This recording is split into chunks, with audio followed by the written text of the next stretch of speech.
There he is. Gary, how are you? What's going on, man? How are you? Cash Chicks Championship. How Yes, are sir. you? It's great to have See you. you. Thanks for having me on. Welcome. Wow. What is that, by the way? So this is my my brand, my clothing brand. Is it really? Yeah. Okay. Yeah. So basically, like somewhere down the line, I decided, and this was a long time ago, that I wanted to kind of represent myself, because I figured, you know, with all this promotion and everything that I'm doing, you know, and competing and everything, I may as well be promoting something that's mine. Okay. You know, I started out obviously getting supported by some other brands. OTM was my original sponsor on the mat, and then I started working with some guys, and it just didn't feel right back then. You know, I was very good friends with on the mat and Scotty, who ran the company, and then when I started to kind of branch out and you know, work with some other guys, I just wanted to do my own thing, and you know, I haven't even actually started selling anything yet. Okay. You know, I just kind of started. I printed some T-shirts, gave some stuff away for free. You know, Is this the name of the brand? Yeah, it's the name it of the is. brand. Yeah. What does it mean? What does it represent? So when I was at an EBI, they have us like fill out a form for the announcers, because sometimes they don't know enough about the competitors, so they need something to talk about while the match is going on. You know. Yeah. So you have to fill out the form. Yeah. We fill some information out or whatever. Sure. You know, about our your backstory. Our backstory. Yeah, exactly. Right.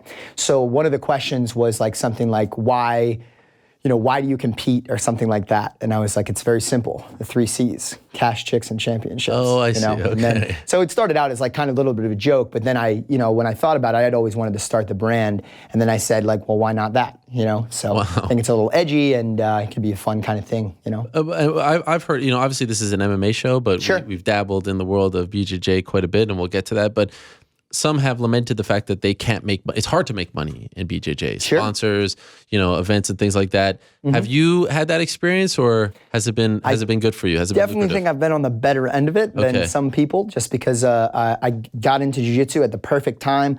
My development time led right about at the time when I became a black belt was probably, I would say, jiu-jitsu's first professional jiu-jitsu revolution, where people were able to start making serious, not, you know, crazy money, nothing like, you know, mixed martial arts, or certainly nothing like boxing or some other real mainstream sport, but where we could make some money competing. It wasn't really even in the cards at the beginning. Like when I first started, there was no such thing as professional jiu-jitsu. Like it just didn't happen. You know, maybe you made $1,000 for, you know, some absolute division here or there. Of course, it was a struggle. You know what I mean? Years and years of training and you know, having to shell out your own money to go to competitions and things like that. But as the years progressed, I've definitely been more on the receiving end of you know, bigger paydays and things, winning some EBIs and some other professional events, Polaris and Metamoris and all these different things. So. Was that a goal? Like, oh, I'm actually going to turn this into a job where I'm actually getting paid. I'm going to make it into a professional sport, so to speak. It's weird because I was in that period of time. So like at the beginning, like I said, it didn't exist. It wasn't a goal because I didn't think it was going to happen necessarily at the beginning, that jiu-jitsu was going to become some big professional sport. But as I started to see the shift and that start to happen, then I said, all right, well, let me try to roll with this, you know. And I think myself, my student Gordon, we started to develop more personalities on social media and things like that to start to kind of help the sport grow professionally. You know, we've just kind of rolled with the punches with it. You know, as it grew, we grew, and, you know, tried to change things and tried to make, as soon as I saw that it could be a professional sport, you know, I definitely tried to run with it and try to make it more professional for sure. The story that I read was that you're from Jersey, went to a school, you really fell in love with jiu-jitsu, but this particular school was a little too much like MMA jiu-jitsu, so you wanted to find another school, and that's when you found Tom DeBlas and eventually Ricardo Almeida, right? Exactly. At the very beginning, when I started training at that gym, I was mostly interested in jiu-jitsu at the time. I had just come from a wrestling background. I wasn't even really familiar with MMA. That didn't really exist in my world. Okay. Jiu-jitsu didn't even exist in my world. You know, who told you about it? My friend that I was wrestling with. He's oh, you know, like we do this thing. It's kind of like wrestling, but you get to break people's arms and like strangle them. I'm like, yeah, right. I'm like, that's not real. Like, you can't let little kids like strangle each other and stuff. Right. So I watched one of his competitions and I'm like, wow, all right, this is really cool. This is something I want to do. I'm like, Mom, can you take me to jiu-jitsu? And I explained what it is. And she's like, absolutely not. Oh, really? Like, she wasn't really interested in me doing anything like that. Like, the only reason I was allowed to do wrestling in the first place was because my cousins did it. And none of them got like seriously injured or anything. Okay. So she's like, all right, it's safe. You know, she wouldn't let me do football or anything like that. Wow. So I did a lot of sports, but not contact sports. Not until wrestling. And then furthermore, eventually, through much convincing, you know, jiu-jitsu. So when you went to that initial school, you didn't really like it because it was geared too much towards MMA? At the time, like my sole interest was just jiu-jitsu and the grappling. Like I just didn't, I took all their classes. Like I would show up to Muay Thai and I would show up to boxing and I'd show up to all these classes. I liked training all different kinds of martial arts, but like what I loved to do at the time was jiu-jitsu. Like I really liked to do that more than anything else. And because I didn't know anything really other than wrestling, it felt so much more comfortable to start by focusing on something like that. It felt too sporadic, just training a bunch of different things, and I didn't really feel like I was learning a lot. Plus, I was kind of far from that gym, so I couldn't really get there as consistently. My mom had to take me, right? The Tom's gym I could ride my bike to, so it was Ocean City, BJJ? Ocean County. Ocean County. Yeah. And Tom actually was just elected, right? In the Board of Education. That's crazy. Pretty cool, right? That's insane. Yeah. Did you know that this was something he was interested in? Former UFC fighter Tom DeBlas, right? And he's been fighting. I mean, he recently retired, but fought all over the place. I saw that. I was like, holy crap, that's crazy. Yeah, I definitely, it wasn't something that I knew he was interested in becoming any part of government or any part of the, implemented into the school or anything. I mean, he started his career as a school teacher, as a special education teacher. Oh, okay. So I mean, he's definitely always been interested in education. And then from there, coaching jiu-jitsu and teaching jiu-jitsu, and now he has his 2 kids. So maybe I don't know I don't really know the backstory behind why he decided like, all right, I'm going to run for the Board of Education. But maybe he had his kids, and then he started to decide like, I want to be a little bit more involved in how they're going to be brought up in their education and everything. And I think he's a perfect guy for any type of job like that. I mean, he's very charismatic, and he really does care. He developed me as a child. When I was, I came in 14, 15 years old, and to what I turned into now, he's a large part responsible for that. What do you think you would be doing if you weren't, introduced to BJJ? Good question. Because my mother would have just pushed me into doing something in the medical field. Really? Yeah, I would have. And not that I would have hated it, because I enjoyed that. I actually studied exercise science in school, and that was part my choice. Like I did want to go to college and everything, but she definitely pushed me in that direction. She actually wanted me to go to grad school for physical therapy, so that's probably where I would have ended up, because I was working with my mother with special needs kids since I was young, and one of the things that I got to see a lot of was the physical therapy that they did at Children's Specialized Hospital, and that was something that I kind of was interested in. And along with that, like because I was doing jiu-jitsu at the time, I figured like, all right, this is great. I'll learn a little bit more about exercise, etc.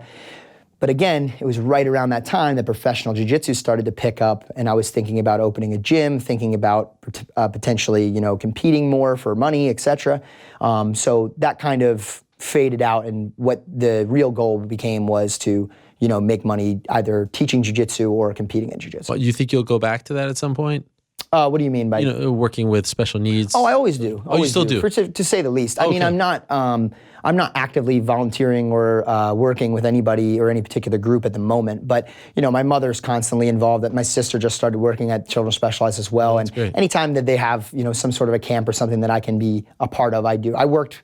Sometimes it was professional, like sometimes I would, work at a camp, but when I was younger, it was always like volunteer work, just there to help my mom and help the kids. And when I went to college, I worked at Douglas Disability Center for a little while at Rutgers, and it was a different age group. A lot of them were older kids. It was an interesting, difference between what I was used to. But I've always, liked to be involved, and I obviously, occasionally get, somebody with special needs that comes into my gym as well, which is, it's great to be able to have had that background, because it's really hard sometimes. Like people they aren't used to being around people with special needs, and they don't really know how to best cater to their needs, and it's a frustrating situation, I think, for both parties, because I think anybody that would own a gym or a jiu-jitsu school or whatever would really want to help somebody, but maybe they just don't have the tools to do it because they didn't have that in their upbringing. And I think that's something that Tom is also able to do, obviously, being a special education teacher. From afar, it seems like to me that jiu-jitsu has never been more popular in the States, because there's so many different promotions. There's EBI. We're going to get to a new one in a second here as well. Metamoris, I see, is making somewhat of a comeback. Did you hear that as well? Well, I know Gordon's competing sometime soon. We'll see. As far as a comeback, I don't know. We'll see what happens. They're putting on an event. They're definitely putting on another event. Yeah, I know they've had their financial issues. Ups and downs. Right. Polaris, etc. You competed for them. Sure. Would you agree with that? And if so, why do you think all of a sudden it's become somewhat of a, I don't know if it's a hot thing, like it's not on network television yet, and maybe that's some kind of validation if it ever gets on network television. But why do you think it's more popular now than it was, even 5 years ago with all these different promotions? There's multiple reasons. I think the education about the sport is growing. I think as there are more and more events and more televised or, recorded events that people are able to watch online, and, the more the sport spreads. It was a growing sport when I first started it. When you think about kind of the growth of MMA, it kind of started with the growth of jiu-jitsu. Jiu-jitsu became kind of one of those first, front-running sports that was leading in the MMA world. And I think ever since then, it's been growing. It just wasn't, I guess as spectator-friendly, again, because you needed to be a little bit more educated about it. So, but I think more and more people are.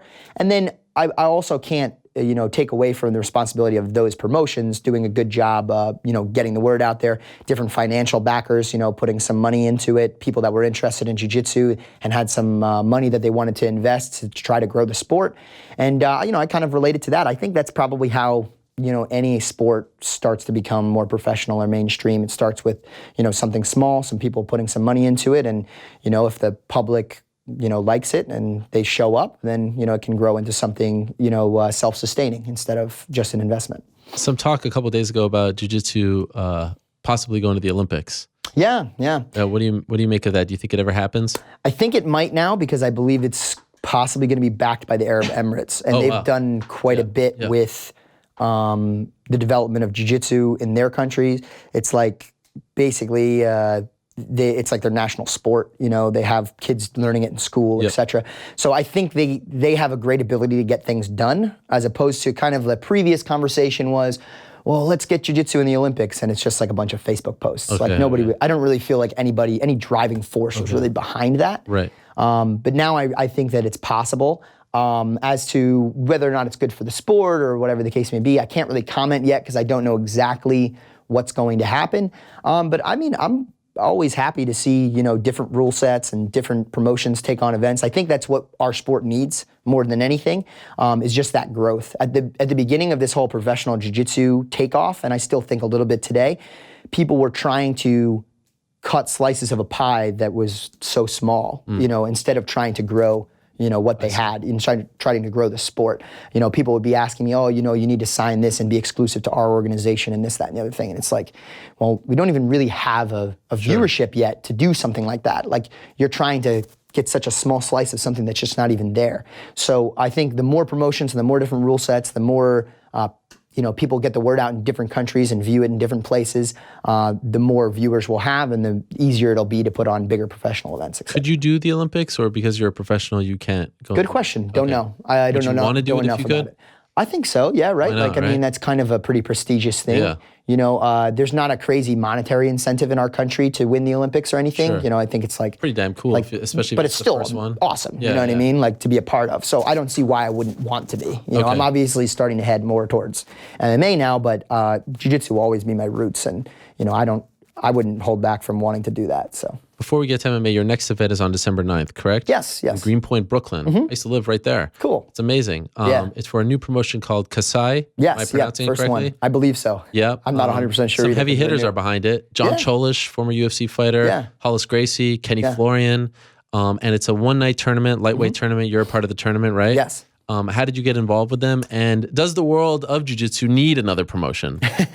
It's like I said before, I think they absolutely do. I think the more the better at the moment. I think maybe some of these organizations may feel that the market's getting too saturated, but I think for now it's necessary because, Kasai in Brooklyn is going to have a different audience. Some people are going to show up that are friends of somebody that's that trains in Brooklyn, and they're going to show up and watch, and maybe they like jiu-jitsu, and maybe the next time there's an event, they tune in to watch somebody. Right. Where maybe they wouldn't have been exposed to it if only Polaris was the only ones showing their show, because mainly their audience exists in England. Maybe they would never have seen it before. But in terms of how I got involved with them, basically, like the two of the guys you mentioned, John Cholish and Hollis, are both guys that I'm familiar with, train with at Renzo Gracie Academy, and mainly Hollis came forward to me and asked me about it. But I was just training with John Cholish this weekend, but I didn't even realize. I saw him post a video, but I wasn't 100% sure that I didn't know he's like partially involved in making the tournament come together. So that's pretty cool. Yeah. Wow. And it's one night, right?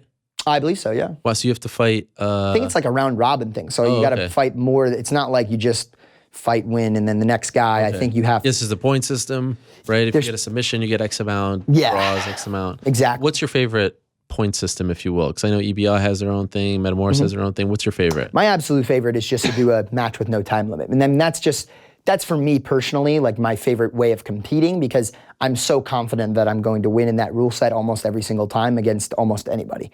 That's just that's what we train for. We train to get submissions, and that's what my jiu-jitsu is built around. So I think it best suits me. In terms of entertaining jiu-jitsu, I don't believe everybody's First of all, I don't believe everybody's capable of producing entertaining jiu-jitsu to begin with, no matter what rule set you throw them into. You prefer no-gi, right? Yes, absolutely. Okay. But, if you put an unlimited time limit, all right, well, now you found somebody that's not capable of producing entertaining jiu-jitsu, and you have to watch them for possibly an hour. That's kind of rough on viewership and putting together something for TV or whatever the case may be, like what they've been doing with UFC Fight Pass for EBI and Polaris and things. It makes it difficult. So I believe that for professional jiu-jitsu, I think it's something along the lines of what EBI is doing is probably best. So that things get moved along. Why do you prefer no-gi?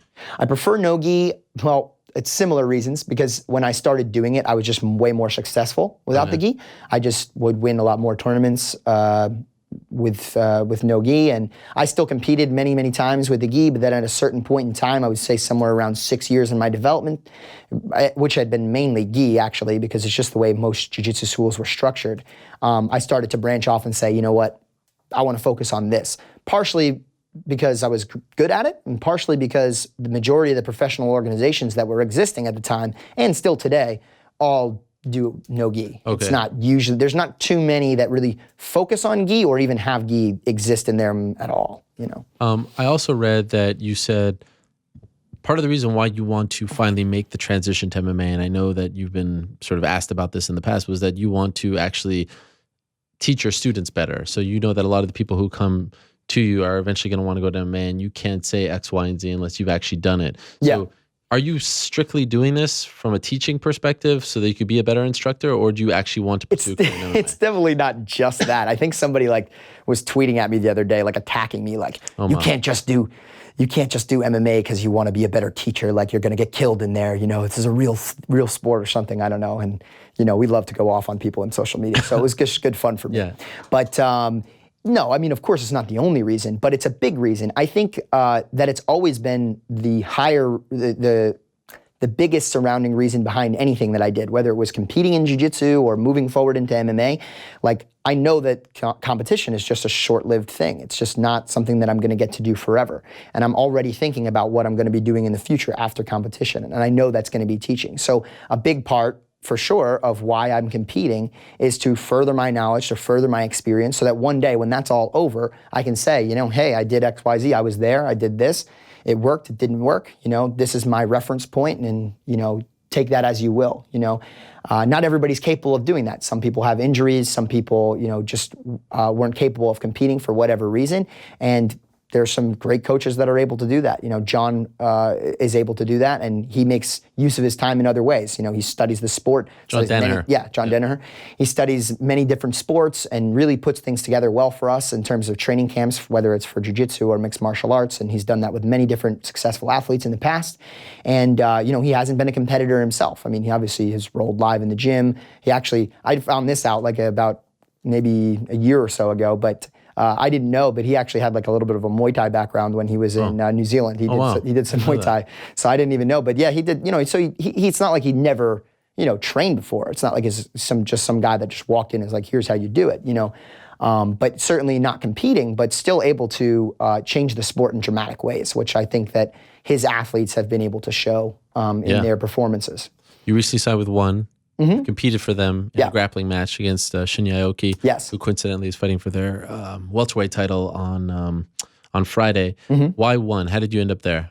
So Chatri is one of the... Sichotong. Yeah, exactly. He's one. I'm glad you knew how to pronounce his last name, because there was no chance I was going to be able to do it. Chatri is a pretty tough one too, but fair enough. Yeah. So Chatri has been a part of Renzo's before in the past. He used to train there. He's much bigger Muay Thai guy. Like he was much more of like my passion is jiu-jitsu. That was his passion, was Muay Thai. But he's, loves MMA and jiu-jitsu as well. And I guess, through talks with Renzo and through watching me, I think one of the bigger fights that I had against Paul Harris was one of the ones that caught their eye and made them say like, oh, maybe we want to kind of get this guy involved in what we do. I don't know if their initial ambition was, hey, we want to try to pick this guy up because he's interested in doing mixed martial arts, or if they really did want to just put on a grappling match. I don't know. It seems like it could be a mixture of both. I think it went well. I think the grappling match went well. I think it was well received by their fans. Yeah, it was awesome. The Asian audience tends to enjoy grappling a little bit more than perhaps the audience of the UFC sometimes. So I think that was kind of what happened. Is they kind of saw me as an exciting jiu-jitsu athlete and wanted to try to draw me towards their organization, and it worked. Because when I got there, everything was pretty awesome. I really enjoyed the feeling of Evolve Training Center, which is a big part of what they do, and the different athletes that they have there training and that team. And then I also really liked being involved with One Championship when I was actually competing there. It just seemed like a really cool promotion to be a part of, and I was treated really well. And I hadn't got that feeling from some other people, perhaps, that were, knocking on the door or calling me up. Did you seriously talk to anyone else? Any other promoters? Not as seriously as I talked to them, because again, like I just didn't get the right feeling about it, and some people were trying to throw me in with guys that had like 50 professional fights, and like it just was never really, it never felt right, because I'm just starting, and this is a brand new sport for me. I've done some mixed martial arts sparring way, long ago when I was like 17, 18, but I had no idea what I was doing. I don't really have experience in mixed martial arts. Do you have your debut date yet? Don't have a date, but they were asking me, when are you interested in fighting? And I think I gave them March. So sometime around March. Are you training for that now, or? Absolutely. Okay. Oh yeah. Yeah. You train at Renzo's? Yeah. Okay. I was just telling Chatri, because he was messaging me last night. He was saying something, and I was just like, yeah, I'm pretty motivated to get things started, because I'm going to be locked in a cage with somebody who wants to punch and kick my head off. So, better get good fast. So, that's something that I'm thinking about constantly, is just like, I'm going to be in a cage and have to fight somebody. So I guess some people could kind of pretend that doesn't exist, but that to me is just a looming thought all the time. So every time I'm thinking about that, I'm trying to find ways to get better, whether it's watching tape or whether it's drilling at Renzo's or whatever the case may be. My biggest deficits, obviously, are in the realm of striking, shoot box, etc., because I do have some of a wrestling background, some of a jiu-jitsu background, so most of the grappling elements are covered. Even though that's true, MMA is not just a collection of martial arts like some people like to look at it. It's a mixture, and just because I know how to grapple in a grappling context or wrestle in a wrestling context doesn't mean that I know how to perfectly apply those skills across the board in mixed martial arts. As we've seen many times before, pure grappling, quote unquote, isn't necessarily the most successful strategy in a mixed martial arts fight. So integrating those skills and learning the new skills has been the biggest project for me. How do you react to getting punched in the face? Not well. Like, I don't think too many people do. But I mean, it's like used to it, right? They're just sort of like immune to it or something. I guess. I don't think anybody really likes to be hit. Everybody can say whatever they want, but it's not the most enjoying feeling in the world. But it's a part of the sport. Just like a part of jiu-jitsu is getting submitted or tapped, or your arm getting popped occasionally or something like that. Like I said, I did some sparring back when I was like 17, 18, when Tom DeBlas had started doing mixed martial arts. I was like, oh, yeah, let me toy around with this a little bit. My instructor's doing it, so let me see how this goes. And I used to just like march forward, punching like this, no head movement, and try to double leg people. So I got my fair share of getting brutally punched in the face back then, and I still showed up every day, and it wasn't that big of a deal. So what was it like? I'm doing much smarter sparring now. Good. You signed with One, and then you're a part of Georges St-Pierre's training camp. Mm-hmm. That's crazy. I mean, the timing is amazing, because now you're helping to prepare one of the greatest ever. What was that experience like? How did you, I know obviously Danaher, how did you get involved with the camp though? Yeah, any experience around George or any of these well-known UFC fighters or MMA fighters in general that we do have around Renzo's is a wonderful experience, or TriStar, whatever the case may be, wherever we're at. it's great because I knew eventually I was going to be transitioning in that direction. So to be able to help these guys out with their grappling was great. I get to see how kind of that grappling gets integrated into what they do, kind of like what I was talking about before, where it's not just pure grappling. John shows skills that are, related to grappling and integrates them into the mixed martial arts setting. And that's kind of how we run, our camps. Most of it's focused on grappling. It's not like I was getting to do shoot boxing with these guys because at the time I just didn't know what I was doing. It would be counterproductive for them. They're in the middle of a fight camp. It's not me sparring with them is definitely not going to help. But obviously we did some jiu-jitsu sparring, but it's different. But very rewarding experience. I got involved with it because John was working with a lot of these guys, whether it was Jake, whether it was George, whether it's, Chris Weidman for a little while we were involved with for a little bit, Rory McDonald. I got to see all of these guys and kind of how John gets to coach them and maneuver them through those skills.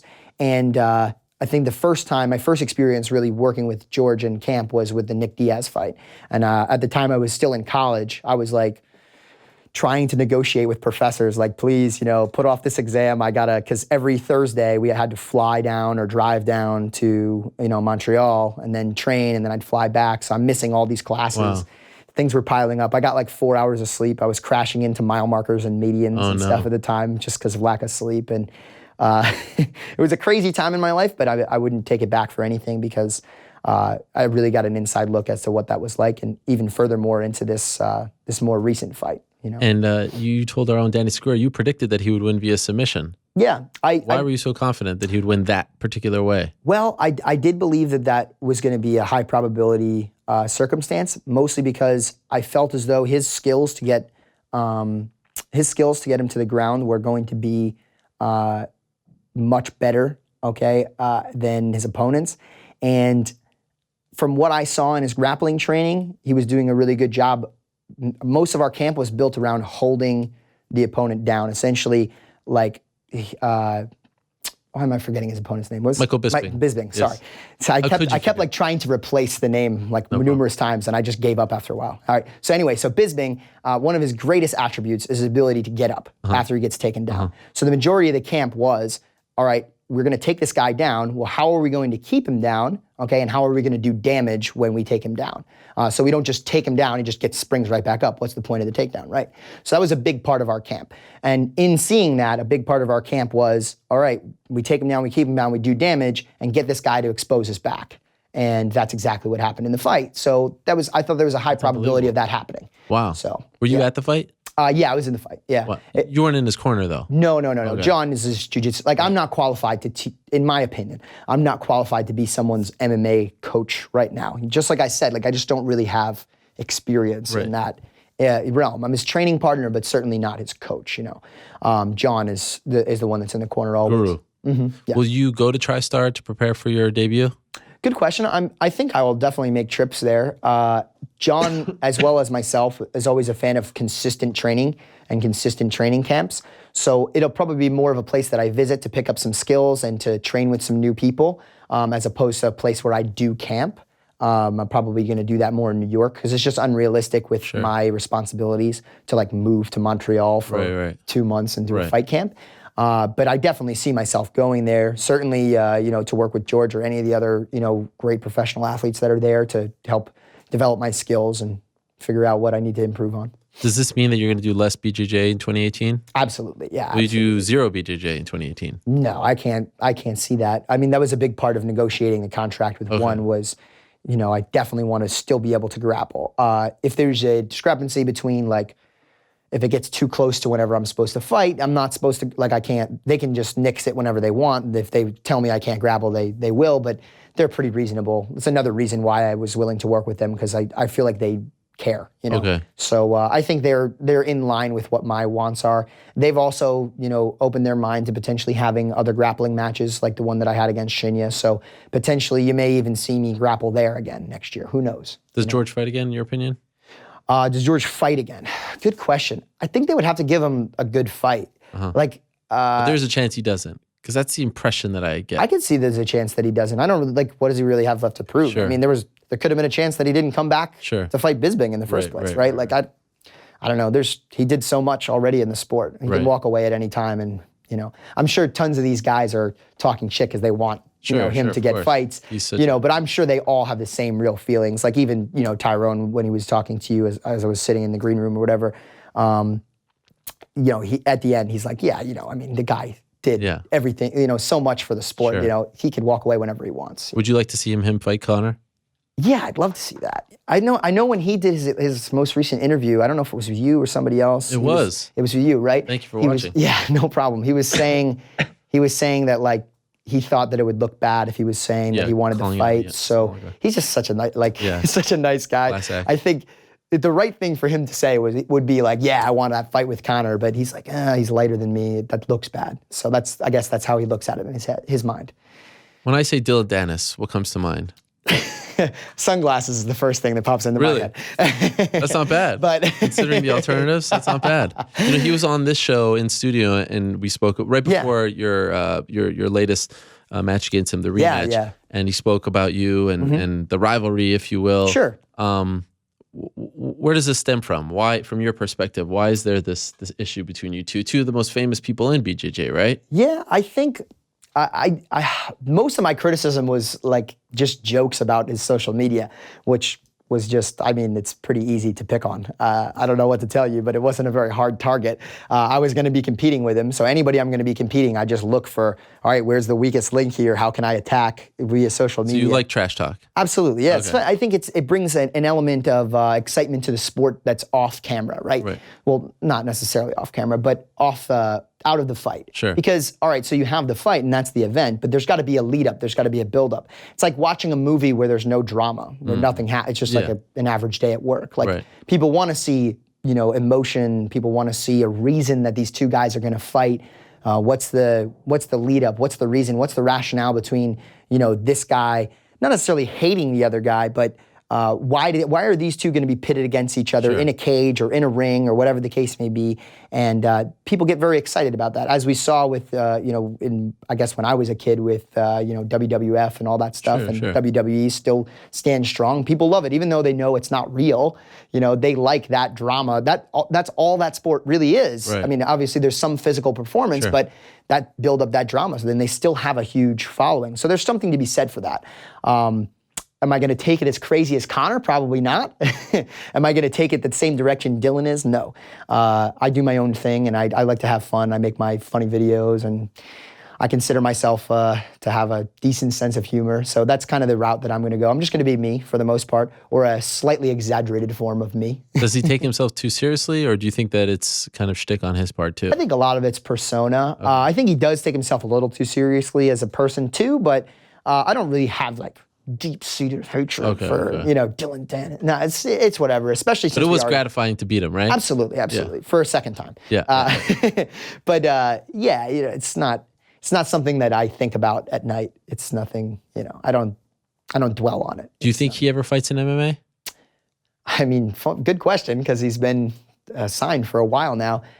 I think he should. I think he'll do better in MMA than he did in grappling. You think so? Yeah, I think so. If he gets the right opponents. If they try to set him up with somebody that's going to crush him really, or if they take care of him and his brand, and they set him up with appropriate opponents, and considering he has a 0-0 record and doesn't have any experience, then I think he can do well. If they actually give him one of these fights where he's calling out like some of these guys that are like the best in his division, that it'll be bad for him in MMA for sure. I don't know. In terms of me saying I think he'll do better in mixed martial arts than in jiu-jitsu, I just think there's been a lot of guys that have gone into the sport of mixed martial arts with some grappling background that can surprise some of these guys that are fighting that aren't as familiar with some of the newer submission styles and things like that, specifically leg locks, etc. I think he'll be able to submit some people for sure. Would you like to fight him or not really? Like, is that kind of been there, done that? I would have. I put it out there, I think, for him and a bunch of other guys trying to get, some stir with Bellator and some of these guys, and nobody really picked up. Like, it didn't have to be Bellator. It could have been any like promotion in the New Jersey area or anything like that, and it didn't really seem like anybody cared too much. Okay. So I don't mind. I'd take the fight for sure, but obviously I'm signed with one, so we have to go there. Of course. Do you have like a dream fight? Not for the debut, because hopefully in your debut you'll fight someone who's 0-0 or 1-0-1. But at some point, do you have a dream opponent in MMA that you'd love to fight? Do I have a dream? It's hard to say, right? Because I would imagine that by the time I get to the peak of the sport, it's different people. Things will change. Okay. It's so hard because I'm not going to call somebody out right now because I'm not. No, not calling out, but someone who you've admired. Yeah, I see what you're saying. You've ever, watched and said, "Damn, I'd love to fight that guy." See, I understand what you're saying, but I never would say that. I know what you're trying to get at, but I would never say that watching. That's simply because I haven't developed those skills yet. Okay, you don't view it. I honestly don't. I don't even comment too much on what's going on in the mixed martial arts world because I don't want to be that guy that's saying like, well, so and so should do this or that's. You don't feel like it's your place. It's not my place yet. Interesting. Yet. Okay. When I get to that point, then maybe I could say something like that. Okay. There's definitely fighters that I admire. I love Damian Maia and the things that he's done for jiu-jitsu and mixed martial arts, and that's one of my favorites. I definitely wouldn't want to fight him right now. Right. He's definitely got way more experience than me. So. Do you find that you tend to root for or go out of your way to watch the jiu-jitsu guys?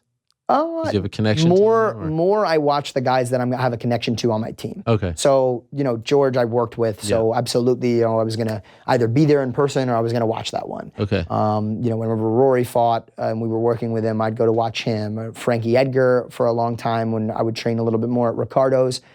Still, whenever he fights, I still watch his fights. I'm not as involved in like his camps or training or anything like that, but whenever he was around fighting, I definitely want to watch that. I'd been more attached to MMA as like, as a teammate, watching my teammates compete, being excited for them more so than somebody who has been really studying what's going on. Now my gears have to shift. I'm going to have to do a lot more of that. I should be, if I'm doing the right thing over the next couple months, preparing for this potential fight, I should be watching a lot more mixed martial arts and studying a lot more mixed martial arts, whether it be past or current. A lot of these guys, had they reached out to you? Like once the news got out that you were, going to make the move. Yes. They say, I want to help you, Frankie Edgar, Weidman, Rory. Did you get, because you've been helping them for so long. Yeah, of course. Did you feel like the offer was reciprocated? I think any of them, if I asked them for help, or if I said, "Hey, I'm going to come down to Long Island and work with you, Chris," I'm sure he'd be more than happy. I mean, no one kind of went. He's asked us. Sure. He's asked us to come down before that to just train jiu-jitsu and stuff. Absolutely. I mean, this came on pretty quick. This is pretty recent. Yeah. I don't know if anybody stepped forward and was like, "Garry, you got to come here," or something like that. Some fighter that I worked with or whatever. Mainly just my training partners in New York, mixed martial artists that are less well-known that I'm working with. And it'll be 155, right? Good question. So they have some pretty serious water testing that they do, like hydration testing. Yep. It works a little different. I actually kind of like it because it decreases, like I think some girl just died weight cutting in Muay Thai recently. Like it's not super healthy to be cutting crazy amounts of weight, dehydrating yourself. You do it, you have to do it because everybody else is going to, right? But in one, you weigh in, I believe it's the day beforehand. And when you weigh in, you pee in a cup. They stick like some sort of sensor in there and it can tell exactly how hydrated your urine is. Wow. Let's put it this way. It's pretty strict, and I know that it's strict because I trained the morning that I weighed in for the Shinya fight, and I drank 2 liters of water right after I had finished my training session. Then there was 2 hours prior to when I had my weigh-in and my hydration test. I failed the first hydration test because of the training the morning of. And then I was still underweight though, so I drank a little bit more water. The water got processed through my system a little bit more. And then an hour later, they give you an hour the same way the UFC would give you an hour to make weight or whatever. And then an hour later, when I did my hydration test and weigh-in, I passed. But it just goes to show you that, one training session in the morning and it's the day before the fight, I couldn't have been going that hard, was enough to throw off the hydration test. So it's not like you can really cut like 5 pounds of water or something like that. That's out of the question. I could have only been dehydrated like maybe a pound at that point. Wow, that is wild. When I did it. So if you possibly 170, because probably the first one I'm guessing at 170. See how that feels. And then I think 55 is a lot closer to people that are more my size. But it'll definitely be a struggle for me without water weight cutting, I think. Not a crazy struggle, but it would be a distinct change in my diet. I pretty much eat like absolute garbage most of the time. Okay. So I'll have to be eating very clean. What's your go-to garbage? A go-to garbage? Oof, there's a lot, but Five Guys. Is a big one. Yeah, that's big. Wow, and you don't have a belly. You're good. McChicken sandwiches, if it's like 2 in the morning, that's definitely the way to go. Wow. After the Cash Chicks Championships. Yes, for sure. Wow. And you were just you travel a lot because you're doing seminars and things like that. You were just in Costa Rica. Yes. Right? What a life you lead. I know, man. You don't have a girlfriend or anything, or do you? No, thank God. Why, thank God? God, because Everyone's down on relationships on the show today. The reason I say thank God is because the last girlfriend I had, I think maybe I was 22, 23, whatever. I was actually living with her. It ended very poorly. Okay. A lot of broken personal items. And, that bad? Physically assaulted, things like that. Yeah. You were? Yeah. What? Yeah. What did you do to the young lady? Not good. Holy smokes. Are you on speaking terms? What's that? Are you guys on speaking terms? Oh, no. Doesn't even have social media, so I can't. That's good. I'm glad. Like, I don't, but I do also feel though that like one day when I'm like sleeping or doing something, like maybe she's just, oh my God. It's just like revenge is best served cold, right? Like maybe like 3-4 years later, I just like get a knife to the throat in an alley or something. Holy smokes. You think about that? Yeah. I definitely, this is not something like the whole story I would tell you personally, but I definitely wouldn't you don't want to talk about. How long were you guys together? What's that? How long were you together? Over a year. Wow. Sure. Yeah. That is So that ended pretty poorly. That's not the only reason I won't get in another relationship. So after that, you just kind of swore off relationships? Man, I just knew that it wasn't for me, not because of just that, but because I'm so focused on my own goals right now that I believe a big part of relationships, if they're going to work, is having to make like concessions for another person. Compromise. There's zero chance I'm making. Like if somebody said to me today, like for training, could you go see my mom today instead of go train? Like there's just no chance that's happening. Okay. I'm not in a position where I want to make concessions for anyone else really in my life. Like my own family suffers because of this in terms of seeing me. Right. I'm not gonna. I got to worry about taking care of myself right now, and it's selfish. I could be different. I could choose to be different. It's not like I can't, help somebody else out or make concessions for somebody, but I just choose not to because I think it's in my best interest for my future right now. Maybe one day that'll change. Sure, yeah. Well, you are a busy guy. You've got the MMA debut in around March, April or so. Yep. And then Kasai, as we said, December 9th in Greenpoint, Brooklyn. Let me just give, unless you know, here it is, KasaiGrappling.com. That's where people can find out more about the event. There we go. Buy tickets. And I love the fact that it's in Brooklyn. That's not really a place that gets a lot of big, jiu-jitsu tournaments. Sure. Like a West Coast thing. Honestly, even New York, I'm surprised. I guess it's because it's super expensive to throw events in general in New York. But yeah, I think New York should There's have so many great ones, right? There should be more events. I don't know why they don't do so many. I feel like there's got to be some venues where they can make money. All right. Well, let it be Kasai's there you go. playground to run exclusively. I really appreciate it. I'm going to give you a pound because I'm a little bit under the weather here, and I don't want to see me cough, and I don't want to get you sick as well. No problem. This has been a lot of fun. That was Congrats on all your success. Thank you. Good luck in Kasai on December 9th, and good luck with one coming up later next year, and keep us posted. Absolutely. Opponent, dates, things like that. I'm very curious to see how this goes. Thanks so much for having me on. I really appreciate it. My pleasure. All the best. Thanks. My man Joe over here is going to walk you out. Thank you very much, Garry. Thanks, appreciate man. it. All the best, and good luck with Cash, Chicks, and Championships as well.